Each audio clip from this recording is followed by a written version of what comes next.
Sir సంతకం కోసం ఇంకెన్ని రోజులు తిరగాలి సార్? రేపు రండి. 2 వారాలకి ఇదే మాట చెప్తున్నారు సార్. అవునా? సారీ అండి. పర్లేదు సార్. రేపు రండి. సంతకం పెట్టు. ఇక్కడ ఆవేశ పెడితే పనులు జరగవు, ఆలోచించాలా. బయట పోయి ఉంటాడు, పిక్కలమండి. చెప్పినాడా? 2,10,000 లంచం అంటున్నాడు సార్. 2,10,000? యాదవ్ వాడు కమిషన్ కూడా కాలేజ్ చెప్పేస్తున్నాడు. మరి ఇంకేమా, అరేంజ్ చేసుకోండి.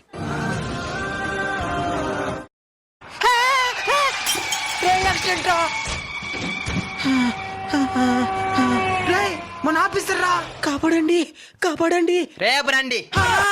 దయచేసి కాపాడండి. ఇక్కడ ఆవేశపడితే పనులు జరగవు, ఆలోచించాలా.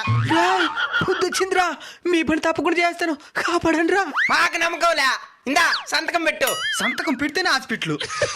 సగం డబ్బులని ఇయ్యండి.